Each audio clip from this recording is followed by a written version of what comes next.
Walk with me here, folks. Arizona is facing Coastal Carolina in the College World Series. Beyonce has a very high charting song. Kanye West is causing controversy. Donald Trump's in the headlines. Arizona basketball finished 15 in that 15-20 range in the AP. Pokemon Go is popular. No, it's not 2025. It's actually 2016. And Arizona's looking to rewrite history as they do face Coastal Carolina again after upsetting UNC in Chapel Hill. And Damon and I are going to talk about all that and more on the AZ Wildcats podcast in 30 seconds. Don't you go anywhere.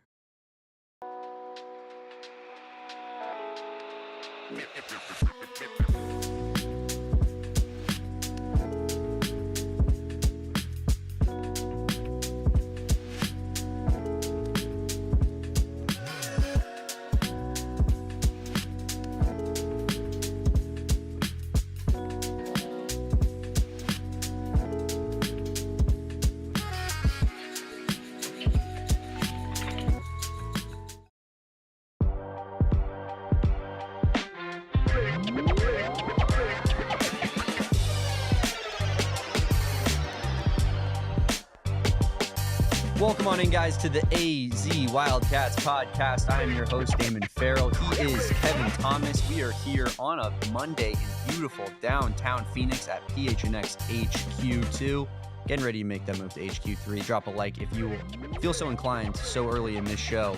Or if you just want to make Kevin and I earn it a little bit, that's fine too. Stick around. Make us earn that like. I'm with it. I like to imagine somebody at home that was like watching the intro and they were about to click the like button. Like, oh, these seem like two nice young gentlemen. They're like, well, hold on. Maybe I need to be more judicious with my likes that I give out on YouTube. Maybe you just inspired someone to really think before they act, Damon. Certainly hope so, Kevin. We should all be thinking before we act. But yeah, drop a like, subscribe to the channel if you don't mind. It does us so many wonders. And Kevin, great weekend to be an Arizona Wildcat. Great weekend of Arizona baseball. But overall, how was just your weekend in general, my guy? It was good. It was good. You know, I've had a unlucky few weeks. I think the fortunes are finally starting to turn back around.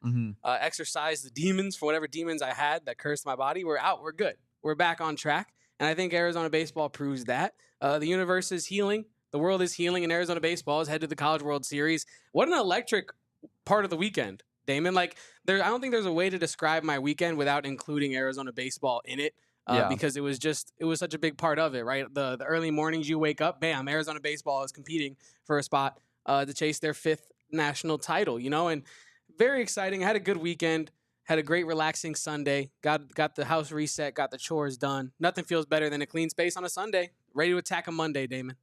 Really doesn't, Kevin, and I'm glad that you had a nice restful weekend, my guy. How was your weekend, man? Because I know you're locked in on baseball across the board, pro, college.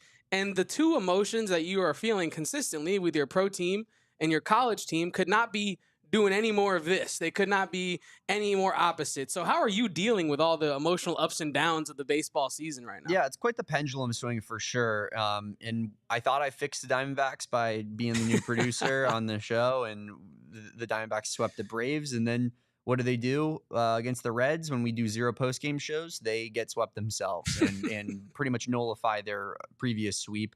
3-3 on the road trip. They come back home. It feels bad in Diamondbacks land. I'm 3-0 on post-game shows since I became a full-time producer again. So we can maybe we can hang our hat on that. But yeah, the Arizona Diamondbacks are it's a mess right now. I was telling you beforehand about the weather, Kevin. If there are any D-backs fans here, it really felt like the umpires were like in the first game. So I wasn't even necessarily privy to all the details, I guess. I just read about it. I wasn't watching that Friday game. On the first game, Kevin, there was a lightning strike within 10 miles of the stadium, and they made the Diamondbacks keep pitching until the Reds tied the game. And then they called the game immediately, even though there was lightning in the area. It was insane. It felt like the umpires were wearing Reds jerseys underneath. But then you have Arizona baseball just putting on for the city, right? And putting on for the state as a whole. But I was in the great city of Tucson this weekend. I went down to the greatest city on earth, as some people have coined it. I've heard that before. And yeah, the energy was palpable, Kevin. Wow, what a place. Goosebumps just driving around Midtown. I'm sure it actually was a little bit higher energy. I'm sure it was great during the at the bars on University for the games. Unfortunately, I didn't do any of that. I guess it was really ungodly early in the morning. But yeah, that's where I was going to say. I was like, maybe if they were night games that you really I think that felt. Saturday game probably was popping a little bit at like at least one bar on Uni, but you never know. You never know. Maybe a Fourth Ave bar. Who knows? Yeah, could be. But yeah, it was fun to watch Arizona baseball this weekend. We talked about it after Friday's disaster, right, with Justin Spears. We went live almost immediately after that game was finished up, and I said, as much as it feels like, you don't want to lose 18-2, it's demoralizing and it's embarrassing. But at the same time, when you have a pitcher like Jake Knapp for UNC who gets off to a lead like that, and I know Arizona scored in the first inning, but then UNC, took a pretty commanding like 5-2 lead early on.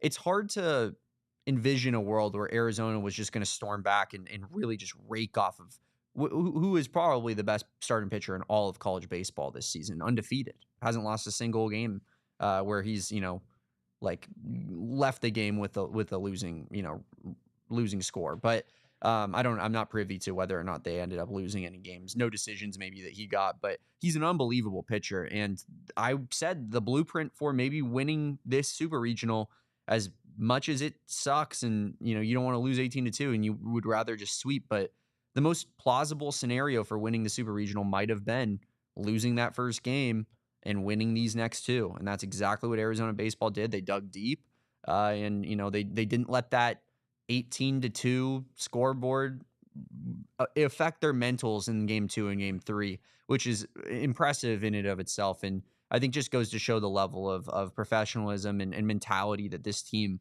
truly has, that Chip Hale has instilled in this roster. Because, when you lose a game like that, a lot of people season's over. ASU fans are having a parade. You know what I mean? Like they're posting all the scores, ha ha ha, sending, I got guys in my DMs sending me gifs of a Tar Heel, dancing like this. And it's like, where the Roy Williams meme. It was, but it was crickets. Dancing Kevin. back in the locker room. I heard nothing on Friday. I heard nothing on Saturday and Sunday. Nothing. I wonder what do you think happened with that? I don't know. I guess I don't know. Maybe the Arizona Wildcats are looking to win their third national championship since ASU won their last one. Who knows? I will say, Damon, I know you did a little bit of background research on this, so I don't mean to put you on the spot too hard. When's the last time? What was going on in the world the last time ASU won the national title in college baseball? I did do some research on this, so you might not want to ask me that question unless you want me to just no. That's why I asked you. I was like, please lay it. I knew you had it in the tank. I just didn't know if you had like erased it. No, absolutely. Of course, Ronald Reagan was inaugurated.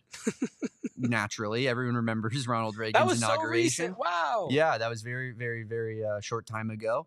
I believe the Iran Contra, debacle was going on at that time. They discovered HIV for the first time as a disease. So that was a good thing that we did as a society, so that we could, later find almost what is assuredly a cure. You gotta work towards it, yeah. And then, of course, who could forget as well, what was the last thing that I had in there? Oh, Donkey Kong was released. See, that's not the craziest one, but that one I think resonated the most in terms of like an actual time passage thing. Well, who could forget such a modern video game such as Donkey Kong? A game that's probably had 12 different editions of it released in the brief time. 12? I'm just throwing a hyperbolic maybe number 100. out there. Yeah, I don't know. I don't know which. I don't know how many versions of Donkey Kong actually. I feel like they release a new one every year. I don't know. Didn't Donkey Kong start Mario too, or am I wrong in saying that? Wasn't Donkey Kong before Mario? I would venture to say you're wrong, but I can't prove. I mean, I could if I Googled it, but I off the top of my head, I can't prove Donkey Kong appeared before Mario. Donkey Kong's first appearance was in the 1981 arcade game Donkey Kong, where the player character, initially named Jumpman, was tasked with rescuing Pauline from Donkey Kong, and Mario became Jumpman. So he was a result of Donkey Kong. So it was before that's insane. Mario. Before Mario was the last time they won a college World Series. I don't know if I have words for that specific. Like before Mario, this is a program that was assuredly the GOAT program in college baseball history at that moment in time. Like in 1981. In 1981 was probably the number one baseball program in the entire country. What a fall from grace. But let's get back to talking about some Arizona Wildcats, Kevin. Yeah, we just had to put some Sun Devils in their place, though, real quick. You know what I'm saying? I had to remind them that you can't celebrate too early, even though there was a blowout. The series still has to get played. And apparently, I think this was actually like probably the most important thing that you brought up in your summary of the series earlier, was that Arizona didn't lose its heads after game one. They did not bow their heads. They didn't come into a game with a defeated mindset. They came into the game with the only mindset you could have, right? Which is like, well, now we have no more room for errors. We have no more room for mistakes. We got to go 2-0 now. And that's exactly what they did. And that's what I was most impressed with. Yeah. You see an 18-2 loss. You see, we can say ass, right? You see an ass kicking like that. And you think to yourself, can that team recover in less than 24 hours to go play the biggest game of their season with their season on the line? A chance for Mason White to bring some glory back to your hometown. Like, this is it. This is your shot. They took it in game 2 and they went out and finished it in game 3. And you could see the elation and like of all the pressure that they must have felt come off their shoulders when the final out was recorded. So excited and honestly extremely happy for all the Arizona baseball players because that is quite the achievement to be able to say you came back in that series against one of the nation's best teams. Don't forget that as well. UNC wasn't just like some team that Arizona lost 18-2 in game 1 against. UNC was one of the best teams, a preseason top 3, I believe. Yeah, really good. Yeah, and so for Arizona to be able to handle them like that in Chapel Hill, could not be more impressed. They were like number 1 in some RPI type metric. I forget which publication it was that came out with that, but they were like considered to be potentially the best team in the entire country. I know their offense took a step back from last year, but they probably have the best starting pitching core in baseball, in college baseball, and it's impressive that not only did they lose that game by that many, but they went into the next 2 games with a perceived pitching disadvantage, and they still were able to come out on top and win those games. Arizona, I think, they came back as well, has right? a better offense than North Carolina does, but it's strength on strength there, and it's just that makes for an all more interesting lineup. And they continued to come back. Like I believe it was, I forget what inning, but like that in game 2, you're thinking, okay, well, like they came back once in this game, they fall behind again, then they come back again, then they win the game, and they finish it off. And yeah, it was a roller coaster of a baseball little 3-game set there, baseball series this past weekend. And Arizona definitely made it entertaining on their way to qualifying for the College Baseball World Series. Yeah, and now who do they match up against, Kevin? Did I gotta mention it? Did you see my tweet that I? Can we just live in this bubble for a second before we move on? Did you see my tweet I had about it this weekend? Yeah, that was the GIF with the that was great. with the I don't know if you guys have seen the Menu movie that came out probably 2 years ago or so, but it just involves the part where this chef whispers in this guy's ear. And you could just see the tears streaming down his face. And that was me when I was told by, the many great journalists that cover Arizona athletics that the next matchup was assuredly going to be against Coastal Carolina, who destroyed all of our hopes and dreams and, ruined our 2016s back in the day. But now it's revenge season again, just as Kevin, we got our revenge for Henry Vasar against North Carolina in this last matchup, and we end North Carolina baseball's season in the process. We talked about it on that. I think it was Thursday before the series even started. That if Arizona was to knock off North Carolina, that I'm pretty sure that means Henry Vasar is legally required to transfer back to the University of Arizona. I think that's how the NCAA guidelines work. Could be wrong. NCAA, we all know the guidelines and the rules. They're very vague. They barely even have like actual definitions to them. So I'm sure you could find a loophole into which that this baseball series actually does revoke the commitment of Henry Vasar in the transfer portal to UNC. I think this is a very interesting story. More people need to be talking about this nationally. How is this not a bigger story? I don't know, Damon. But I did see your tweet this past weekend after Arizona secured the victory, and I thought to myself, I don't know. I'm a weird guy. I make weird observations. You know that, Damon. But like, if I was Henry Vasar in that arena, like I would feel some type of way. I really would. You just search your name afterwards, and you're like, you see my tweet come up, and you're like, damn, now I gotta fly back. I just landed. Damn.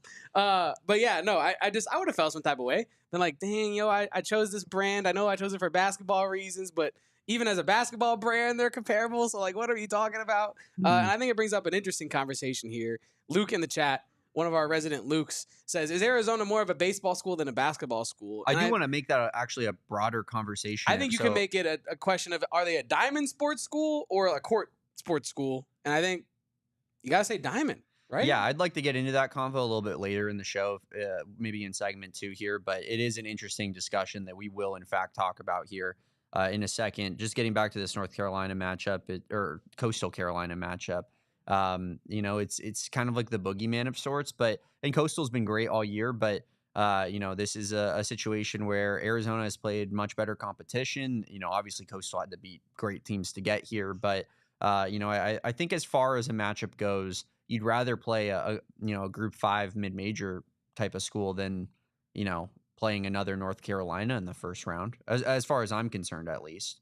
So, like, or an Oregon State or something like that's even I know that they're technically a independent, so they're like mid-major almost, but they have the talent of a Power 5 school. So, you know, it's not the worst matchup in my opinion, but I basically in the College World Series, every game is going to be tough, right? Like you have no easy outs. So, yeah, will be fun to watch. Double elimination. And yeah, pumped up about this one and just building more and more momentum as Arizona baseball goes along the way here. Yeah, no, and like you alluded to, Damon, you know, the Coastal Carolina matchup is kind of a crazy circumstance for Arizona to find itself in 9 years after they made it all the way to the final and lost. It was interesting when I made the realization, because, you know, me being from St. Louis, like I don't necessarily have the same like emotional ties to some of the things that happen in history. Like I have an understanding of what's happened in Arizona's past, but I wasn't living it. You know what I mean? In the Yeah. moment, to have my heart ripped out of my chest by the, what are they, the Chanticleers, whatever Yeah. they are. But Mason White, Tucsonan, he was around, and his heart was ripped out of his chest. He was, I think, 8 or 9, I read this morning, when Arizona won Yes, the 8. national championship. Yep. And then 4 years later, 12 years old during this whole ordeal. And here's what Mason White had I to was say. 12 and 16. There you go. Okay. Fun facts with the fans here. Yep. This is what Mason White had to say about getting matched up with Coastal Carolina. He said, to see a team like Coastal Carolina, or like Coastal, beat my Arizona was heartbreaking. It's just unbelievable. My first game to play in Omaha would be against Coastal. It feels like it's destined, like it was in the script. And I don't know. This Mason White is a third generation Wildcat, Yep. and you know he's reaching heights that no one else in his family for the program had reached. So this truly must feel like a script for him. Yeah. This is not just him saying like it's become very popular, I think, to be like, oh, it's in the script. Like it's become very like, you know, people just kind of throw it around. Like, you know, this has been planned, it's been destined. But he must really feel that way. Like for this to be so tied to his family, tied to where he is from, doing it for the program that he cares the most about. Yeah, could not be any happier for him. And I thought that was a crazy draw for Arizona to get Coastal Carolina. And Luke Ornelis in the chat brings up the idea that the storylines of Arizona plays LSU, Jay Johnson revenge game, you get the Coastal Carolina revenge game, and then you also have the Henry Vasar of the UNC. And if Arizona beats Coastal Carolina, Damon, we can just say they own the state of Carolina. Am I wrong? Yeah, sure. And also, I think we need Coastal Carolina to beat Jay Johnson. That's what we really need. Is we need to beat Coastal game 1. They go to loser bracket. Say LSU matches up with them in there, and you know, Coastal ends LSU's season, and so we can start being like, no, Coastal doesn't own Arizona. Coastal owns Jay Johnson. That's what we need. That's the type of spin zone that I'm here looking for, and that's what I'll be. That's priority number 1 this weekend is winning that battle. But yeah, it's gonna be great. You know, you got games starting on Friday, I believe, for the College World Series, and you know, we're gonna keep you locked and loaded with all your Arizona baseball coverage, just like we did this weekend, all throughout this postseason run, the Big 12 tournament run. We've been locked in, Kevin. So gotta love some Arizona baseball, and it's been a hell of a time. You know, watching this team grow and kind of flip their season on its head after they were, you know, kind of reeling at the worst possible time to end their regular season, and they've really figured some things out. But yes, the Jay Johnson storyline, you got the Coastal Carolina storyline. It makes for a lot of interesting comparisons and whatnot there. So will be fun to watch, and yeah, hopefully Coastal can kind of help us out there, and you know, maybe we can get that off our backs and maybe throw it more onto the people in Baton Rouge there. Yeah, no, now's about the time of the postseason where you start to root for the lesser teams to really have all the upsets on your side of the bracket. You know, Yeah. you're wanting, you know, I want Arizona to beat every team at its best. I want Arizona to beat the best teams at their best. But a national championship is a national championship. And so if Arizona doesn't have to face LSU to make it there, it doesn't make a difference to me. So yeah, I'm with you on this, Damon. Let Coastal Carolina get up out of there, send them to the loser bracket, then let them get Jay Johnson out of there, and so Arizona can kind of continue to make some new chapters in their story, right? Instead of just trying to rewrite old chapters. And I'm forgetting if I'm misremembering or whatever, but I'm pretty sure that there was like some coaching kind of managerial gaffe that happened in that one of those national championship games, one of the two that Arizona ended up losing in the double elimination. And yeah, if I'm Chad, if you guys have a better memory than me about what happened in that 2016 College World Series final, I'm getting some vague memory in the back of my head of managerial gaffe times, I believe second baseman made a pretty costly error as well. But yeah, keep me honest. And after this break here, I want to get into whether or not Arizona is a baseball school, a softball school, a diamond sports school altogether, maybe a basketball school. And we'll talk about that on the AZ Wildcats podcast. Damon, one of my favorite things to talk about to my friends today at home is branded bills. And if you have a branded bills, you should be rocking your branded bills, because branded bills is the most comfortable, stylish headwear in the entire game. And not only is it stylish for you, the consumer at home, if you have a business that you're trying to elevate, it's the best way to elevate your brand as well. You can make all your custom hats with your personal logos that you want on them with branded bills as well. And not only do they make your logos, our logos, the Phoenix as well, they work with U of A, other colleges as well to, really up your style on campus. They have the campus collection at the campus store at Arizona. So if you're on campus right now, you could head over there, cop some branded bills, or you could head online to brandedbills.com and use code BBPHNX for 10% off your first order of the most comfy, stylish headwear in the entire headwear game. Yeah, could not speak any higher of branded bills. You got branded bills out right next to you, Kevin. Why don't you show the people at home? Beautiful. Putting on for the great state of Arizona there. I think that's to represent the Arizona being the only relevant baseball team in the entire state. I'm pretty sure that's why. Yeah, this is the logo of all relevant baseball teams in Arizona, actually. That's what it says on the site, yeah. Damn right. Yep. Another thing I want to talk to you guys about, if you remember, Kevin and I made a bet during the March Madness tournament. We did a survivor pool 1-on-1 against each other, and loser had to carve a certified lover boy, OVO Drake style heart into their next haircut. Kevin lost said bet because his beloved Missouri Tigers got knocked off by Drake himself. By Drake himself to lose Kevin this bet. And Kevin still hasn't paid up on his bet. Here's where Vimy comes in. If I had used Vimy, Kevin would have in fact paid up on his bet, because that's what it's there for. It's to be a moderator, to be an intermediate type of person or entity to help make sure that bets get paid up on. You put that, if it was a money bet, you put the money in and it holds on to the money until there's a winner. It's an unbelievable app, and it's a brand new concept that is so much fun. Whether you're playing 2K Madden with your friends, seeing who can chug a beer the fastest, shotgun a beer the fastest, any of the above, Kevin, any type of competition, we're obviously very, very competitive people here at PHNX Sports. We were hopping on the Vimy app yesterday to get some finals predictions in, betting against each other, and it was a great time. So download that Vimy app today. It's an unbelievable concept. We're trying to help get it off the ground here, and we're super excited to be partnering with these guys. Vimy, anyone, anything, anytime. And make sure you guys download that app today.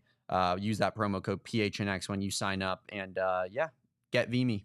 Look at your app stores, Google Play Store, App Store, download it.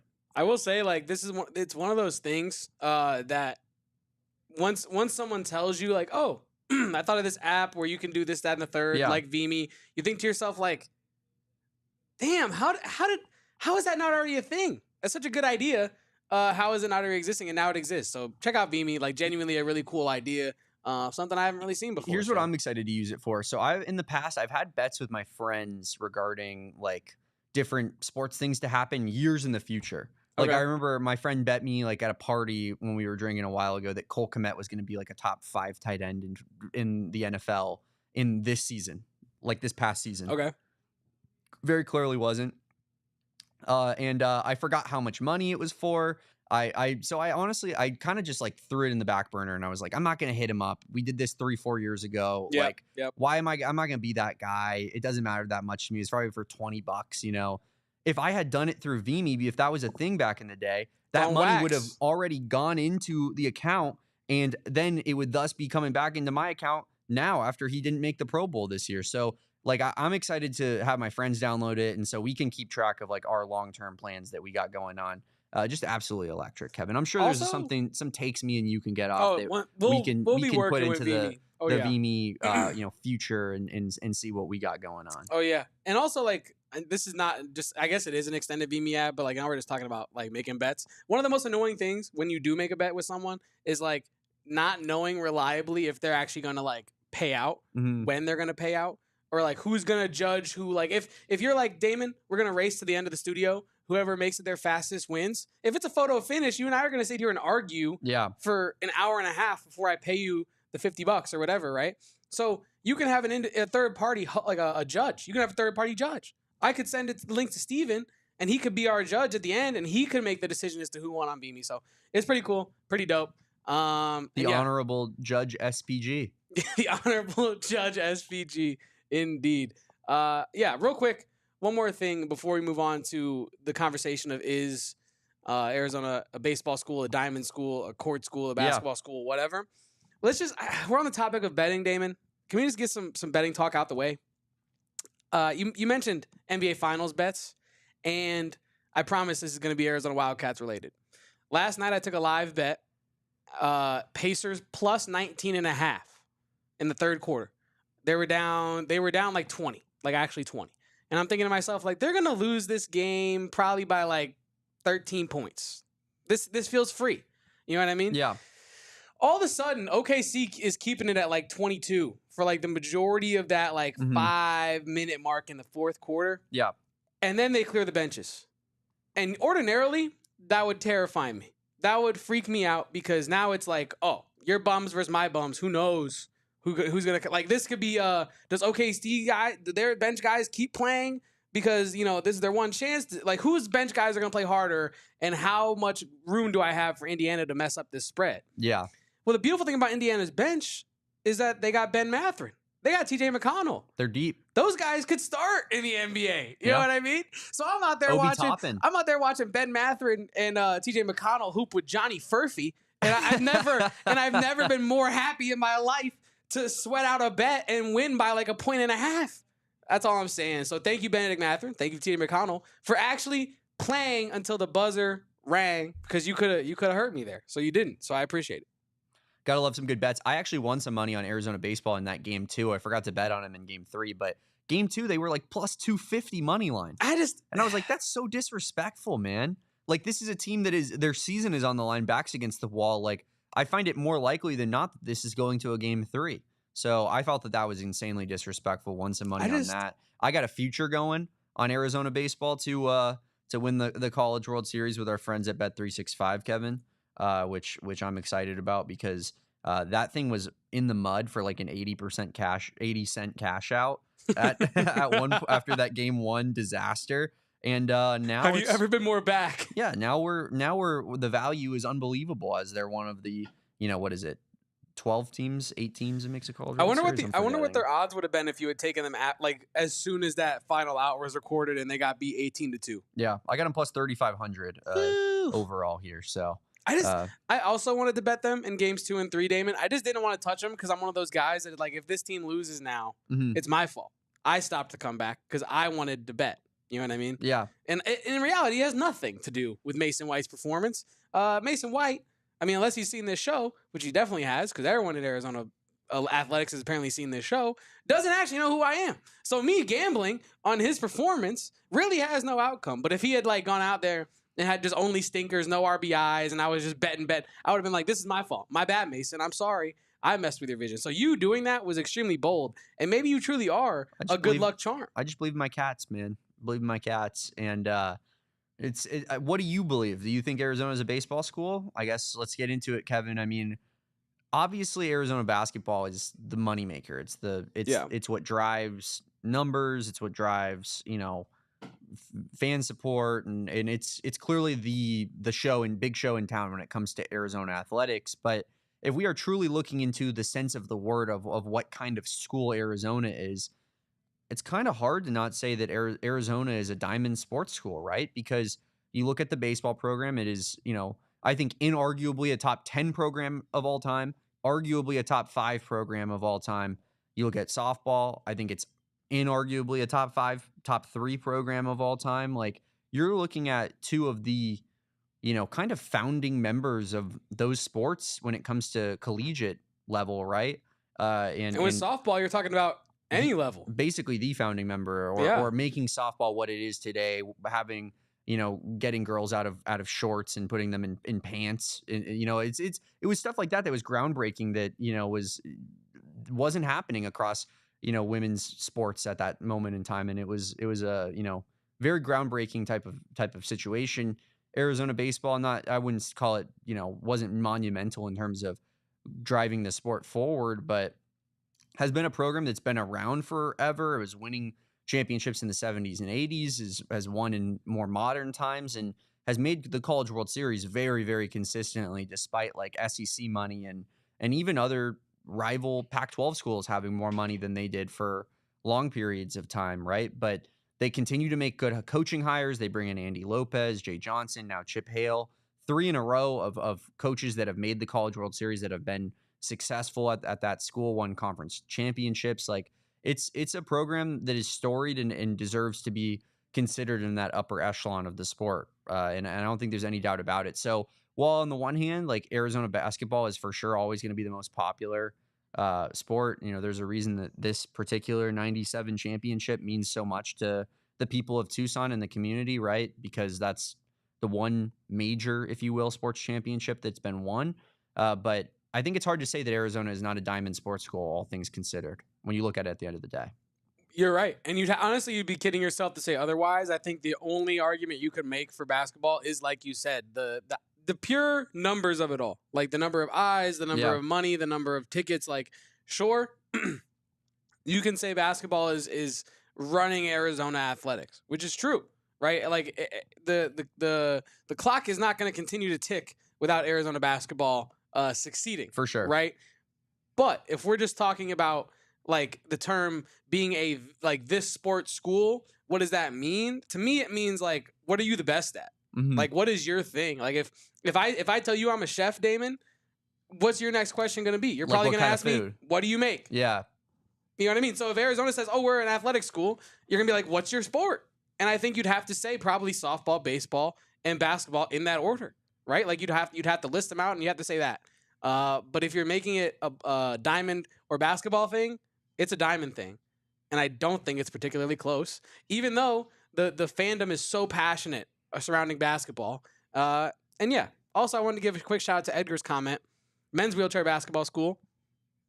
Duh. Then women's triathlon school. Shout out to my guy Garnett Silver Hall, by the way.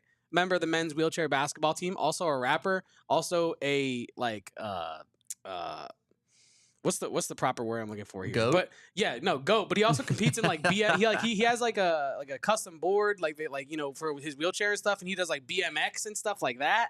And I'm just like, incredibly cool guy. So if you want, this is a side note, and you included, Damon, if you want like some of the coolest stories on campus, athletics wise, like origin stories, like stories of perseverance, stories of just like multiple talents and interests, check out that wheelchair basketball team. Some of the coolest cats on campus, no pun intended. So yeah, little background there for you guys. It wasn't intended, but as it came out, it became intended. But like the Matrix wasn't like find the pun. I just know you too well to think that was not intended. I think I am such a pun kind of guy that it happened naturally. So, but it wasn't intended until it happened. I'm like, yeah, let's roll with it. Sure. Roll. Arizona baseball gets its 19th College World Series appearance. Special. Very special. 4 runners up, 4 World Series championships.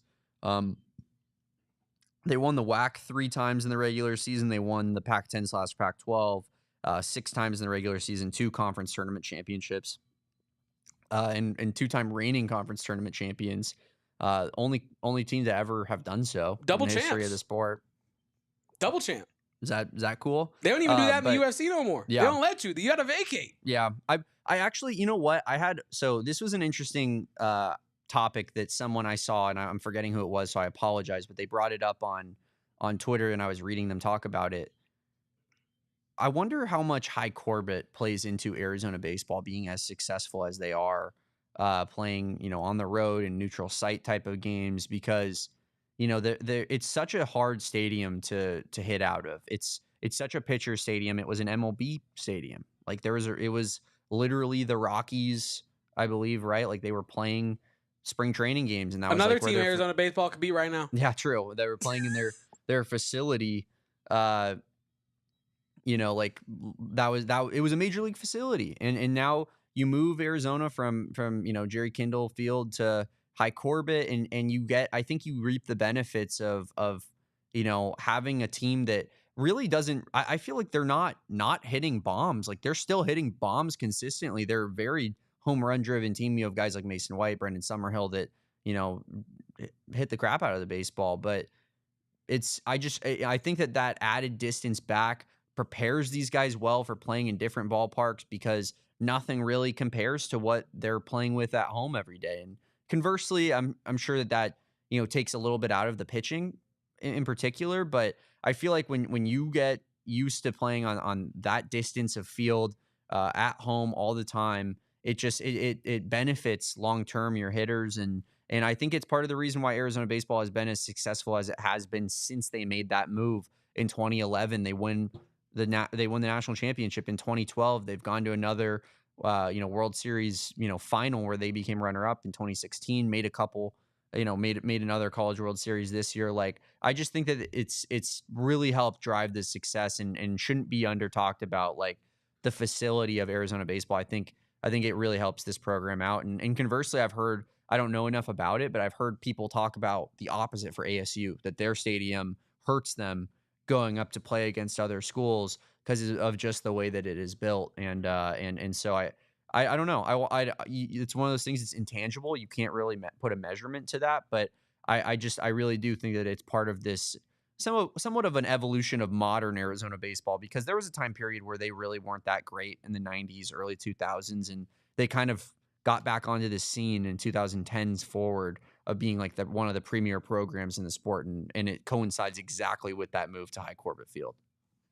When you were bringing that up, I thought to myself, I thought to myself about the Reno Aces, right? Yeah. The Diamondbacks AAA team, about how there's nothing worse, Damon, and this extends to every sport: basketball, fighting, baseball, hockey. There's nothing worse than practicing something that you're not going to experience in live action. Right?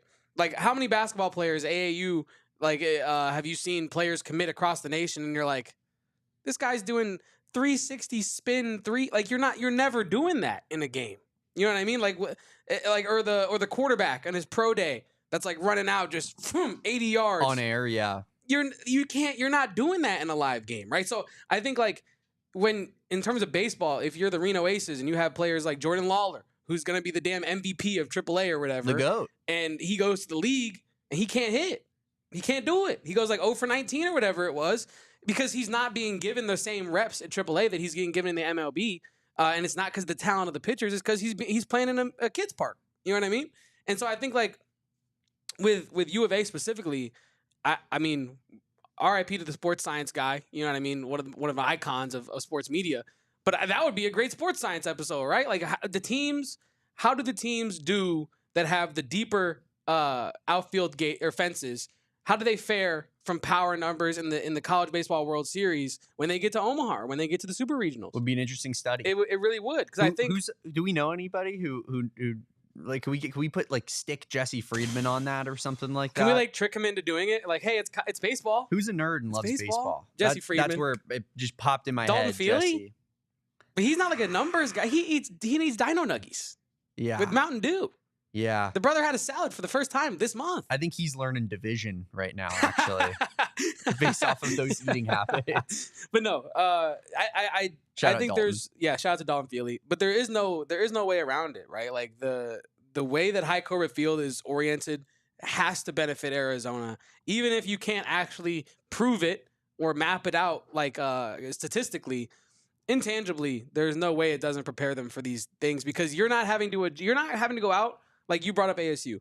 ASU has to then travel and go out to adjust to each different park. Yeah. Arizona doesn't have to adjust to any park. The park has to adjust to them. I know that sounds corny, but it's true because you're playing in a deeper park than most of these teams are anyway. So you're not worried about your power. You're not worried about, can I get the ball out of here? You know you can. It's just a matter of finding the pitch you want to smack. So, yeah, I think that's a very good point that whoever brought up because it has to be true. You look at their performance in the regional before they got to the super regional, where it was pretty much a home run derby, and you don't think the high Corbett batting there every day didn't help them have not only the ability but the confidence to go out there and know that they can smack bombs and break a single game record for home runs in a game? Like, yeah, I think that's a great point. Yeah, it certainly is, and I wanted to bring up another conversation that was kind of getting its run this weekend in regards to the Arizona baseball conversation. There was a tweet from Chris Cartman of 24/7 Sports, who's the ASU guy who covers 24/7 for them, and he mentioned that Arizona has an impressive baseball tradition, but not greater than ASU overall, and that the bar for ASU shouldn't be lower than Arizona. Did you see this tweet, Kevin? Did you have any thoughts on this? Okay, I have 3 succinct thoughts. Mm-hmm. 1, of course, I saw this tweet. 2, it made the rounds. It did. Of course, I saw your response to this tweet, which was I would coin a body bag, some people might say. And 3, respect to Chris Cartman. And 3, no beef. We didn't talk about this pre-show, but I somehow knew in the universe of my brain, I knew this was going to happen today, that we were going to talk about this. But yeah, I did see it. I did. Yeah. I basically just said that the same logic, then that makes Harvard football like the most tradition that you possibly could ever have. But it is interesting how close the programs are in terms of comparison all time. This guy here, Bobby True, I want to give him his credit. He kind of put those numbers side by side. You have titles, ASU with 5, U of A with 4, runners up 5-4 again in favor of ASU. World Series appearances 21-19, NCAA appearances 44-41 in favor of U of A. And then conference titles, which is one of the big differentiators here. ASU has 20 combined between the regular season and the conference tournament. U of A at 11 there, so almost about half, because ASU did, even when they were not winning in the, like, having great successful College World Series runs necessarily. In the early 2000s, granted, they were cheating and they got caught for it, but they had unbelievable teams that were winning the Pac-10 very consistently. Dustin Pedroia, Andre Ethier, like studs, right? So, that was a great era, and they won a lot during that time. But it's extremely close between those two programs. Like I said, I think they're both assuredly top 10 programs in college baseball history. But I think just given the fact that one program has done it more recently and another program hasn't won a title for 45 years, I think that just kind of puts it into perspective of which one is currently on top. I'm not to trash their program. Like I said, they're one of the top 10 ever, but it's a fun comparison to make and a fun conversation to have. It is. But I couldn't help but think to myself, the thought crossed my mind as you were specifically saying, like, how they're for sure one of the top 10 programs of all time. But then we're also having multiple conversations on this show about how old their success at the highest level was. They put a ton of Major League Baseball players in the league. Correct. Though, even correct. without the success. But what I am saying, though, is that it made me think of Arizona softball. And, like, it kind of scared me a little bit. Because you and I have been talking. We were the best at that for a while, yeah. You and I have been talking on this show a lot more recently, about how, hey, this should be a pillar of Arizona athletics. We should be treating it as such. We should be trying to do everything we can to keep Arizona softball here with the rest of the top teams in the nation. And it kind of feels like it's slipping away. Maybe it's not. Maybe Caitlin Lowe has something in her back pocket. I hate that, but I agree with you. That does kind of ring it gave true. Me like a PTSD flash forward almost of like a future, an FTSD, a future traumatic stress disorder of like me talking about like Arizona softball being like, oh, remember back in the day when they were one of the best? They were the pillars of this great sport. And now you're like, oh, they're okay. And it's like, I don't want that to happen. So yes, like Arizona baseball versus ASU baseball. Great conversation. Very comparable programs. Two of the most impactful programs. A lot of players in the league from those two alumni programs. But it did make me think of Arizona softball, and it did give me the shivers thinking about the potential of Arizona softball turning into ASU baseball. Everyone also knows that ASU fans prefer to have players that are good in the majors of their sport rather than actually good at their own university. That's That why is true. James Harden being good in the NBA is so much more important than, you know, what Wildcats have had success at the actual university that they attended. So it makes sense, all things considered, Kevin. But that is an interesting comparison, and I hate it, but I can understand where you're coming from of like, you used to be the top of the top of the top. And slowly but assuredly, you've just kind of had lack of success after lack of success year after year, right? Where, and that's not to say like Arizona softball has made a College World Series under Caitlin Lowe, like that. You know, they still are one of those top programs, but it's the last month and a half. They just haven't had like a really good deep tournament postseason run where you truly felt like they had a chance to maybe win the entire thing in a very, very long time. And that's concerning, right? Because even when you make the College World Series, it feels like almost like we did it.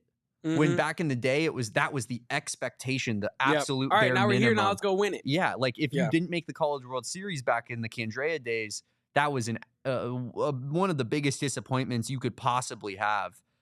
You know, it's just it's expectations change like that, and I think you're looking at with Arizona baseball, the expectation used to be making the College World Series. Now their fans are on their hands and knees begging to make a College World Series, you know? Yeah. So things change over time, and you're very right that Arizona softball needs to, I think, kind of look at that example and like a cautionary tale, right? Like, what do we want to be as a program? Do we want to be a program that becomes irrelevant and falls off a cliff, or do we want to be a program that spends the requisite money that is needed to, you know, put together a team that can compete? Yeah. And right now, it certainly doesn't feel that way. As much as I hate to you know, kind of go back on this train, Kevin, it feels like, and I know Chip Hale doesn't have his contract extension either. We'll find out whether or not that's going to be coming after this season ends, because assuredly it won't be during the season. But the fact that Caitlin Lowe hasn't signed a contract extension and their season's been over for a minute, and Adia Barnes, you know, was kind of pushed, if you will, to be like, go find another job because we don't want to extend you because we're not paying you that level of money. I wonder if this is a situation where Arizona is again looking to, and we love Becky Burke. She's the best. We think that as far as the hire that could have been made by DRF, that was about as good as it could have gotten. But it is a fact to say that there is a less resources being put into women's basketball at Arizona right now. And I wonder if that's a similar road that we're going down with softball, where it's like, yeah, maybe there is a great hire that Arizona comes up with post Caitlin Lowe or whatever. But, you know, I certainly don't think Arizona is going to be spending the top 5, top 10, top 15 money that maybe we would hope and expect this program in particular to do, given the fact that, you know, not even extending the coach that has had, you know, maybe not the expectations of a start to her career that we needed, but certainly a good start to the career, all things considered, like, you know, the competing teams that and a World Series appearance. Yeah. And I do want to bring up more about Arizona softball's NIL stuff coming up after this quick break on the AZ Wildcats podcast. One last break.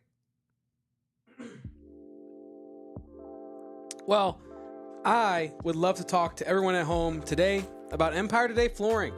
Damon is sitting in a chair that is on Empire flooring, and I'm looking at the Empire flooring right now. It is gorgeous. It looks brand new.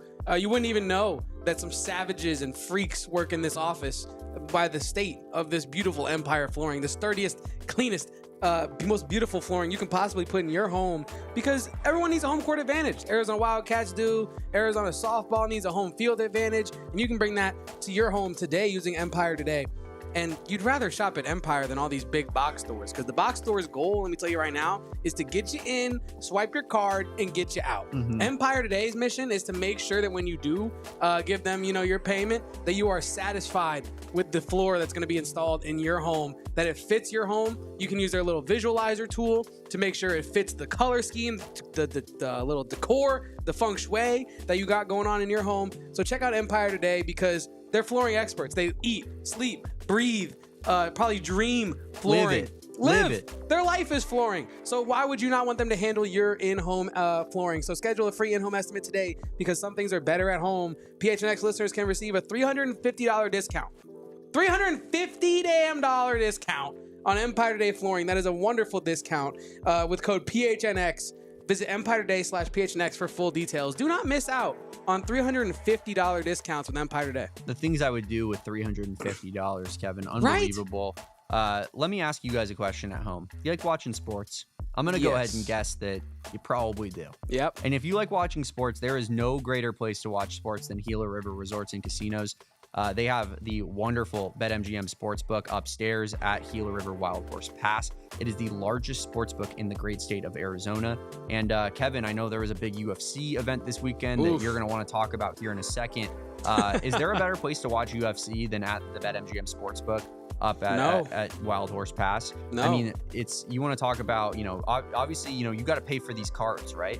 Not if you go to Gila River. And they're only getting more expensive. They only are getting more expensive. You go to Gila River, you show up at the sports book, order a drink or two, maybe place some bets. You're watching it on the big screen for free with all of your closest friends in the world. Kevin, I think me and you are going to have to make maybe an Usman fight night trip out to the BetMGM Sportsbook just to watch some fights, put some bets in. Sounds absolutely electric, whether it's UFC, NBA playoffs, PGA Championship, the French Open, which just happened, of course, this weekend, Indy 500, you name the sport.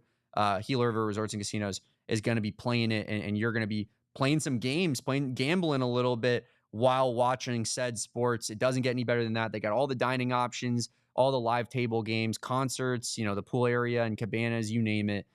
They got whatever different strokes for different folks, right? And that's Gila River Resorts and Casinos. Make sure that they have you covered on all of it. We love our friends over there. You do you at Gila River Resorts and Casinos. Visit playatgila.com for more details, Kevin. For more details. And Erica here welcome to the chat, resident. Show started. Erica L. Day. Starts. Yeah, the show has begun. 2:52. Erica, I don't know if you knew this. Me and Kevin were actually sitting here in silence, just waiting for you to show up. Our esteemed guest of honor, Erica L. Day. Could you imagine the 0 people we would have in here until she showed up, of just us being like... Just like this? Anytime someone pops in the chat, is their mics working? We just say, yes, we're just waiting for Erica. Back to our scroll. But anyway, Erica was here because we were doing the Mercury postgame show this past weekend on Saturday. So I was like watching on my iPad while producing the show. Didn't really get to watch it too fully, but I did watch back the main event this morning, and I did watch most of the card this past weekend. It was pretty electric. And you might be like, why are we talking about the UFC on the AZ Wildcats podcast? And I'd be like, well, we have a Tucson connection. Some people in particular might not be so happy about that. We have a Tucson connection here. Dominic Cruz, formerly the bantamweight GOAT, I would say, definitely like the first GOAT of the bantamweight division. Whether you think Aljo surpassed him and then Merab surpassed him, regardless, Merab Dvalishvili, new bantamweight GOAT. Dominic Cruz, probably he's a pretty like competitive, nasty guy, not like in a mean way, but like. He isn't going to be too complimentary of, you know what I mean? Like people being like, Merab's the GOAT. Merab's the bantamweight GOAT. Cruz is going to be over there in the corner like, well, if I was healthy, you know what I mean? I'd be the GOAT. But he wasn't healthy. He's got that Tucson dog in him, man. He does. No, he does. And I remember when I was in college, my senior year, I was at the gym and I was in the sauna, and there were some guys in there that were rolling jiu-jitsu. They weren't rolling in the sauna, but they had, you know what I'm saying, come from rolling, and then now they're in the sauna. And they were talking about Dominic Cruz as if they knew him, like, personally. And I perked up. I was like, thinking. I was like, okay. So I started listening, and they're talking about Dominic Cruz's next fight and, like, his motivation to fight. And this was before he recently got that shoulder injury that forced him into retirement. And I just thought about it. I was like, damn. We're not going to get that one last Dominic Cruz performance. And it's really unfortunate because he is the best MMA talent to ever come out of Tucson. Anthony Burshak, he has his gym, Toro Tech, down there. Former UFC fighter as well. But yeah, Dominic Cruz for sure, the GOAT MMA out of Tucson, right? Like, yeah, I can't really name anybody else. I know there's another fighter, I think, that, and I'll tell you the backstory of this, that used to, I think he was like an undercard fighter, but I'm not remembering his name. But you could be looking at maybe Roman Bravo Young, who's a big time wrestler. True. Who, and this is a way down the line because UFC fighters definitely skew a little bit older. I think you got to get that man strength, right? But he's one of the best. Starting to skew older. He's one of the best wrestlers, probably of all time in U.S. college history. I know right now he's in like Russia and stuff, like training. So I wouldn't be shocked if one day he becomes kind of a in the UFC kind of scope of things. He obviously went to Sunnyside and won a bunch of state championships there, won national championships at Penn State. And I don't know what his striking would be. He's a really small guy. I've actually been to like parties with him because we have mutual friends and whatnot. He's like one of the smallest guys you'll ever see, but he's such a good wrestler. And Kevin, as well as anybody, that like, especially at those smaller weight classes, if you can just dominate on the ground, because you don't have knockout power. When you weigh 130 pounds, you're not knocking people out left and right. You know what I mean?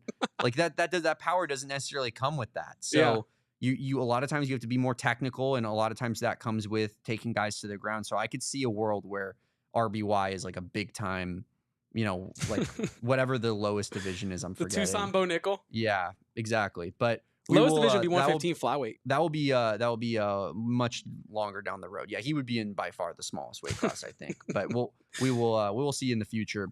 Interesting little nugget there from our guy Kevin, keeping up on the Tucson lore when it comes to sports, and we appreciate it, my guy. And then we also have a couple more news and notes before we do get on up out of here. Let me go with one that I think is kind of important off the jump here. Arizona names its new track coach. 1,000%. Fred Harvey retires. Was a long time head coach of Arizona, and obviously, you miss a guy like that who's coached so many Olympians and has been such a staple of this athletic department for so many years. But you bring in Andrew Dubbs.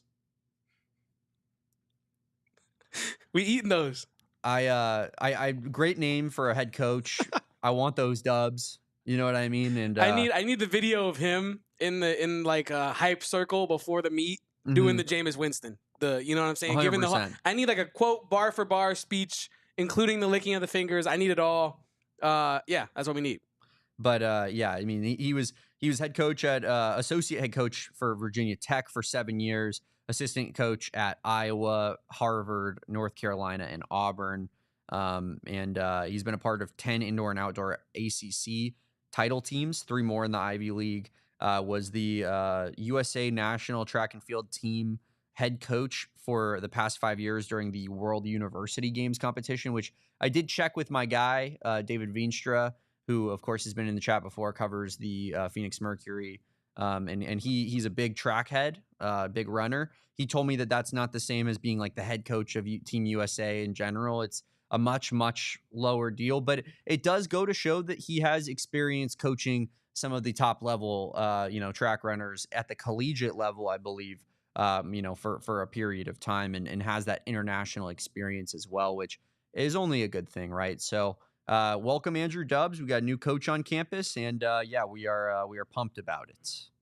Very pumped. Throw the Dubs up for Coach Dubbs. And when you told me about the Team USA thing before we talked to David about it, got some expertise on the topic. You and I were over here, and Liam Errol over as well. Did we just get the Team we were USA over here track freaking coach? out like, did we just get like track Tommy Lloyd? What just happened here? Extremely excited for Coach Dubbs to join the Wildcat family and hopefully bring some more success back to the track. Because I know Coach Harvey did his thing there as well. And speaking of other Harveys, Damon, Arizona football has 2 new recruits. What do you mean? Move forward. Anyway, joke. Harvey Moai. I actually don't know how to pronounce his name properly because honestly, we are quite familiar with this show. Damon and I, not the strongest pronunciators of words, but Harvey Moai, I'll just go with that. Make sure you tune in daily to the AZ Wildcats podcast, where your 2 hosts don't know how to talk very well. The English language is difficult. Ask anyone that's learned the English language, like any foreigner that's come over to America and learned the English language. They always say, or ask a linguist, what's the hardest language? It's English. Yep.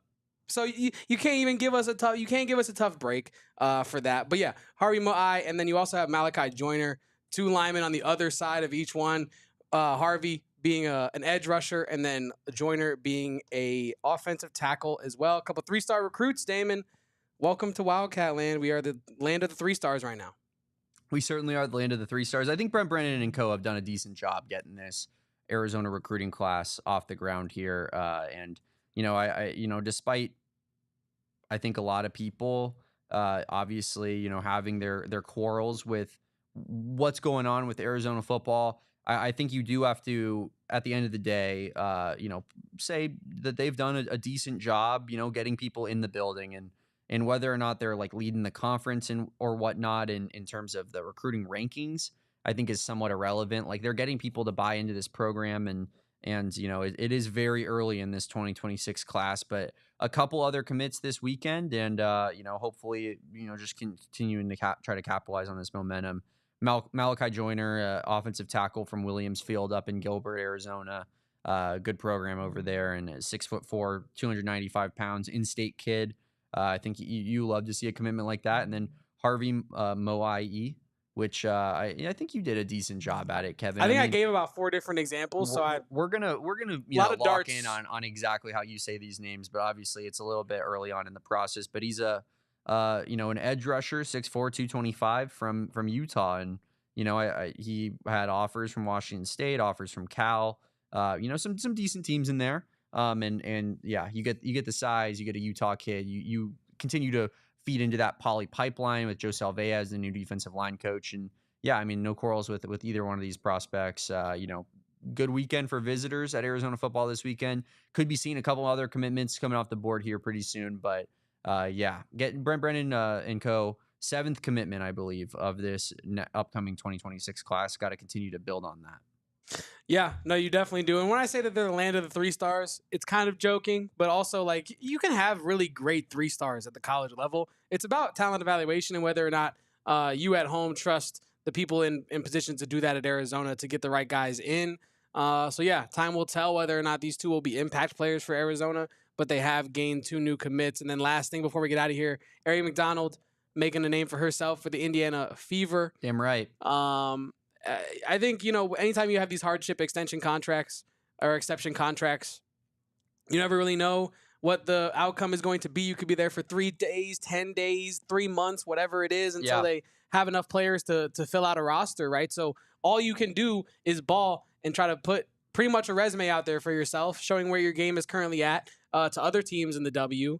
And honestly, a lot, you were talking about your mom's opinion on this, but I think a lot of fans love McDonald's game and they want her to stay in Indiana because she is putting on such a good showing for herself, right? Like the steals, the assists, the effort, the energy, the pace. So yeah, very, very excited for, honestly, can we just keep Aari McDonald on the Fever? Can we just keep her with Caitlin Clark and Lexi Hull and Sophie Cunningham and all the other great players over there? Can we just keep them? Absolutely need it. My mom, one of the biggest Aari McDonald super fans in the world. I think she owns a Sparks and a Atlanta Dream jersey of Aari McDonald. So I need to add that. Yep, the Fever. That Fever one to the old Infinity Gauntlet. But yeah, I think she's played a couple games now. Looked pretty good in both games, and it's she's a player, man. She's a dog too. And I guess it's always shocking in the WNBA when you see people that get cut, right? Like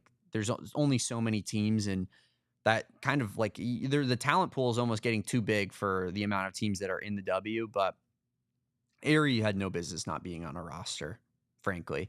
And I was talking about it with my parents a little bit as well regarding the Fever. Like kind of, we were talking about it with Justin Spears last week. LeBron talked about when Tyrese Halliburton goes off the court that you think you're getting a let up, but you're not, because you got TJ McConnell fully rested, ready to just be an absolute pest for the next, 5 minutes or so until Hallie's back on the court.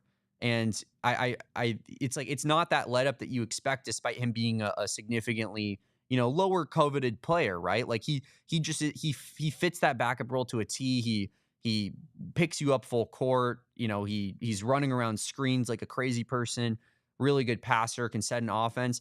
Not in the exact same way, but I think that the contrasting styles of a Caitlin Clark and an Aari McDonald could really kind of work, right? Like long term, if they wanted to keep Aari around, like you have that more kind of, like let the game come to you style in Caitlin Clark, where She's shooting on the perimeter a lot more. She's in pick and rolls, finding the right pass, right, and getting her teammates involved. And then you have Aari come in, to spell her, running 100 miles per hour, driving at the rim, picking you up full court, similar to a TJ McConnell on defense. Like, I think that can be somewhat of a stress on opponents. Like, you see Caitlin Clark go off the floor and you're like, oh, thank God. And then you see Aari picking you up full court, just, you know what I mean, on defense. And it's like, well, God damn it, I'd rather have Caitlin, who's not going to play any defense on the court, if that's what it's going to happen. So I feel like that you can see a different dynamic there with Aari, that, even when Caitlin comes back and she needs to be the main person with the ball in her hands, Aari can play off ball a little bit too. Like, I'm all for this combo. And I other than the Merc, shout out Erica, and we will be rooting as Merc fans, and shout out you too, Kevin. You're a producer of the PHNX Mercury podcast. I'm ready to be a Fever fan, man. Are you ready for the Fever frenzy? Aari McDonald forever, man. I love it. I will say, this is how you know that Damon is truly like a Wildcat to his blood. Like, his blood type might be like UA. I don't know. You know what I mean? Because the Fever bandwagon could not have been any bigger last year when Caitlin Clark arrives. And Damon's like, you know what? It's fine. It's fine. DT is awesome, though. I'll be a Merc fan. And then Aari McDonald ends up in the Fever, and you're like, oh, I think they're building something in Indiana. We got a problem on our hands now. And you're goddamn right. It was the last Infinity Stone to that gauntlet, to bring it back to that analogy. And now Damon is all in on the Fever. Now he knows. Fever, baby. Now you know that Caitlin Clark can reach her potential because she has a player like Aari McDonald playing next to her. Before, she was McDonaldless. You know what I mean? So how are you ever going to reach her full potential? I'm with you, Damon. I got Fever. And we need Aari McDonald to sign a extension for the remainder of the season. Erica, not so happy with my Indiana Fever love. What is that? Like, what is he trading, Erica? I'm confused. It's the trader? Like, you're trading what? I think she meant traitor. She did. Indeed. I knew what and she you're meant. Roasting our good friend Indeed. Erica Day in the chat. Just a little bit Erica, of ribbing. you remember who's on your side and who isn't. Come on, that's crazy. Also, you had some stuff in here. Athletes Unlimited, Devin Netz making her debut in that. Hasn't done a whole lot thus far. 0-for-3 at the plate. Came in to relieve former Wildcat Taylor McClellan as well. But we'll be keeping you updated with Devin Netz, and actually we're trying to get Devin Netz on the show, so make sure you guys stay tuned for that. Hopefully we can get her on the show. We can talk about Athletes Unlimited and her Arizona career in general, as well as this kind of all-time senior year that you got out of Devin Netz this year, and we'll be looking forward to hopefully getting that done in the cards in the upcoming future. But yeah, what is with women's like professional sports not giving them any breathing room between like getting drafted and playing? It's insane. It's like her season finished like less than a month ago. She graduated college like a month ago. No, like, it's crazy. Probably hasn't even got her diploma mailed to her yet. Yeah, and she's already 0-for-3 in her first appearance in the inaugural opening day. I think the same thing happened this year in the W as well, and like it's even worse when like the Olympics roll around. So yeah, that's what I think of when we have these like women's sports, and the scheduling is just like there's not the same thought and consideration put into it as like maybe some of the other leagues, but like I don't know. Yeah, I'm with you there, Kevin. We are going to be back on a Tuesday at 2 p.m. Make sure you guys join us. We're very excited to go throughout this whole week, preview some Arizona baseball, go into the College World Series, and hopefully get some guests on throughout the week. So stay tuned for that. We appreciate everybody watching. Drop a like on this video if you haven't done so already. Helps us out so much. Gets Kevin the much needed rest that he has. You were saying we. I was saying we. And I was thinking back on the last time I missed the show, and you tried to get me fired. And I was thinking that I need to set the record straight before I leave, so that you can't set the narrative. Who's to say that we had even you involved in it? I'm just making sure that you're not trying to fire me again.